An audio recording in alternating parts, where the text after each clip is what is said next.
सोचो जरा, एक टाइम था जब दुबई सिर्फ एक रेगिस्तान था, ना पानी, ना शहर और ना कोई बिल्डिंग्स। और आज the cityscape has changed beyond recognition. Burj Khalifa, Dubai, the most luxurious place in the world. Gold के मॉल्स और दुनिया भर का business. Dubai. The city is now a global business hub and luxury tourist destination that boasts the world's tallest building and a police force that drives supercars. ये तब्दीली आखिर हुई कैसे? सब्सक्राइब कर लें, बताता हूँ।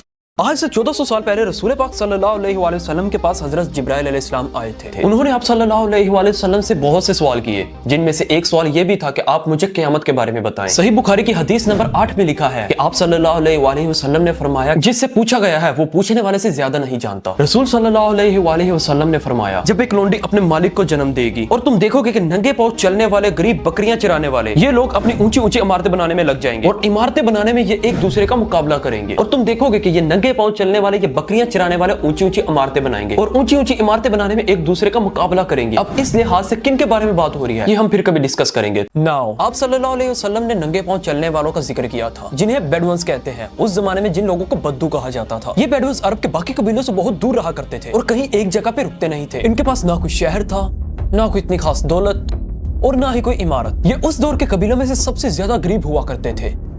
इस हदीस के बाद भी ये लोग ऐसे ही सबसे ज्यादा लोअर क्लास रहे। आप सल्लल्लाहु अलैहि वसल्लम की वफात के बाद खिलाफत राशिदा हर तरफ फैलने लगी। मुस्लिम एम्पायर दुनिया की सबसे बड़ी सुपर पावर बन गई, अलेक्जेंडर द ग्रेट, और रोमन एम्पायर से भी बड़ी एम्पायर बन गई। इस बात का फायदा उठाते हुए ये बेडुइन्स पूरी दुनिया में फैलने लगे। उनकी पॉपुलेशन मोस्टली अरब रीजन में रही, लेकिन इन्होंने अपना कल्चर नहीं बदला। आखिर 1000 साल बाद उस्मानिया खिलाफत के आखिरी जमाने में दुनिया इंडस्ट्रियल एज की तरफ बढ़ने लगी और फिर उस्मान खलीफा सुल्तान अब्दुल हमीद ने मुसलमानों को मॉडर्न दुनिया की तरफ लाने की कोशिश की और इस्तांबुल से मदीना तक एक ट्रेन बनाई। लेकिन इस ट्रेन के रास्ते में एक रुकावट थी, यही बेडुइन्स, क्योंकि इन्होंने 1757 में 20,000 हाजियों को शहीद भी किया था। इसीलिए उस्मानिया सल्तनत ने इनके कल्चर को चेंज करना चाहा, लेकिन ये बेडुइन्स इस बात से जरा भी खुश नहीं थे। फिर सऊदी अरेबिया का पहला किंग इब्न सऊद, इन्होंने इन बेडुइन्स को यूनाइट किया और ओटोमन के खिलाफ एक आर्मी बनाई थी और ब्रिटिश की सपोर्ट से पूरा एरिया फतह कर लिया, जिसे आज हम सऊदी अरेबिया कहते हैं। और फिर ऑयल डिस्कवर हुआ और ये बेडुइन्स, जिन्हें पहले कोई वैल्यू नहीं देता था, ये दुनिया के रिचेस्ट पर्सन बनने लगे। शेख मोहम्मद बिन राशिद अल मखतूम ने देखा कि ये ऑयल हमेशा के लिए नहीं है, एक दिन ये खत्म हो जाएगा और सारी ऐशो आराम भरी जिंदगी भी खत्म हो जाएगी। इसीलिए उसने तेल के पैसों से पोर्ट्स, एयरपोर्ट्स और फ्री जोन्स बनाए। बिजनेस करो, इन्वेस्ट करो, दुबई आपका अपना प्लेटफॉर्म है। और यही प्लानिंग उन्हें अमीर से अमीर बनाती गई। शेख मोहम्मद बिन राशिद, जो कि एक बेडुइन बद्दू कबीले से ताल्लुक रखता है, जिसने अपने एक इंटरव्यू में खुद ये बताया था कि मुझे बेडुइन होने पे फख्र है, इसीलिए इसने दुबई को एक टूरिज्म प्लेस बनाने का फैसला किया। इसने दुबई को एक टूरिज्म और बिजनेस हब बनाया और दुबई ने कुछ ही सालों में दुनिया के बड़े बड़े शहरों में अपना नाम शामिल करना शुरू कर दिया और फिर बनी बुर्ज खलीफा। Dubai, the most luxurious place in the world. Ask a lot of people, have you been to the Middle East? And they'll say, oh yeah. अब तक की सबसे लंबी बिल्डिंग इन द वर्ल्ड। और अब सबसे इंटरेस्टिंग बात यह है कि सऊदी भी मैदान में आ गए हैं और मक्का में काबा के बिल्कुल सामने दुनिया की चौथी सबसे बड़ी बिल्डिंग बनाई, मक्का टावर। और कुछ ही सालों में दुनिया की सबसे बड़ी बिल्डिंग बनाने का भी ऐलान कर दिया है, यानी जद्दा टावर, जो कि बुर्ज खलीफा से भी बड़ी होगी। यानी जो सऊदी है वो दुनिया में सबसे आगे निकल जाएंगे। इस सारे प्रोजेक्ट को हैंडल करने वाले का नाम अल वलीद बिन ताला है। और सबसे इंटरेस्टिंग बात, इसका ताल्लुक भी एक बेडुइन कबीले से है। लेकिन दुबई ने भी दुनिया की सबसे बड़ी बिल्डिंग बनाने का ऐलान कर दिया है, जो बुर्ज खलीफा और जद्दा टावर दोनों से बड़ी होगी। आप समझ रहे हैं? आप सल्लल्लाहु अलैहि वसल्लम ने फरमाया था, तुम देखोगे कि ये नंगे पांव चलने वाले, ये बकरियां चराने वाले लोग एक दूसरे से ऊंची इमारतें बनाने में मुकाबला करेंगे। इन सभी प्रोजेक्ट्स के पीछे सिर्फ और सिर्फ ये बेडुइन्स का हाथ है। और कुछ लोग अब भी ये बात सोचते हैं कि दुबई के पास जो इतनी ज्यादा दौलत है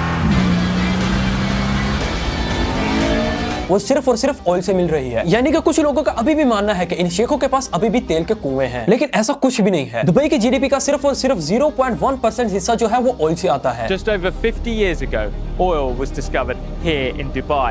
It helped build this modern metropolis, but the resource accounts for less than 1% of the state's GDP. अब सबसे बड़ा क्वेश्चन ये है कि ये सब हुआ कैसे? आखिर क्या रीजन है कि बाकी कंट्रीज दुबई में आके अपना बिजनेस कर रहे हैं? Dubai's non-oil private sector, it has expanded for a third consecutive month. The tourism sector here in Dubai continues to drive the city. The oil was used to fund Sheikh Rashid's existing strategy of basing Dubai's economy around trade, tourism and finance. एक तरफ जहां इतना पैसा होने के बावजूद भी United kingdoms बहुत ज्यादा स्ट्रगल कर रहे हैं और दूसरी तरफ दुबई का हर सिटीजन एक लग्जरी लाइफ गुजार रहा है, जो कि एक ब्रिटिश की सोच से भी बहुत ज्यादा दूर है। वही रेगिस्तान जहां लोग जाना पसंद नहीं करते थे, वो जगह आज दुनिया का सबसे बड़ा टूरिज्म प्लेस बन चुका है।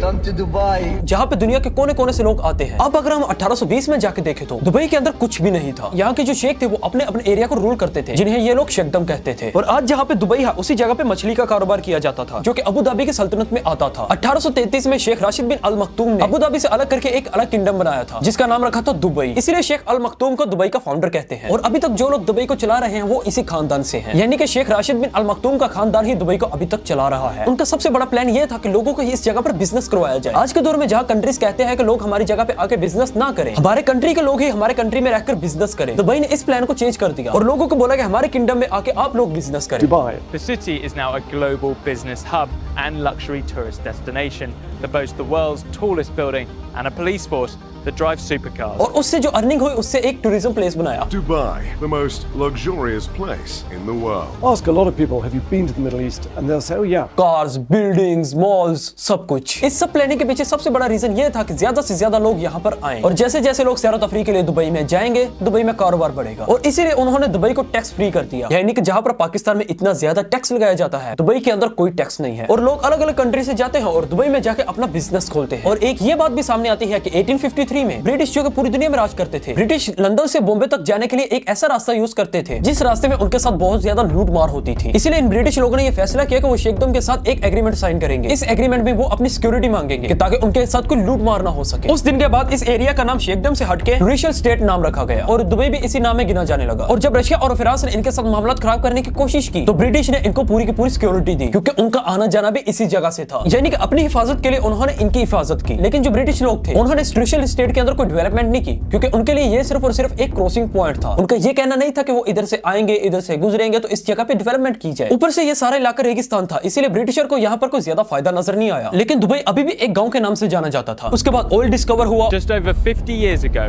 oil was discovered here in Dubai.